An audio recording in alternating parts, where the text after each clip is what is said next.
জনপ্রিয় অভিনেত্রী রাফিয়াত রশিদ মিথিলা বাংলাদেশ থেকে শুরু করে ওপার বাংলার চলচ্চিত্র অঙ্গনেও সমান জনপ্রিয়।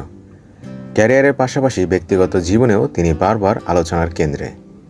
গায়ক তাহসান খানের সঙ্গে 11 বছরের সংসারের ইতি টেনে 2019 সালে পরিচালক সৃজিত মুখার্জিকে বিয়ে করেছিলেন মিথিলা।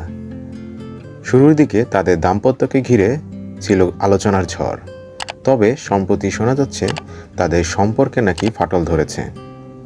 এমনকি গুঞ্জন উঠেছে তারা এখন আর একসঙ্গে থাকছেন না।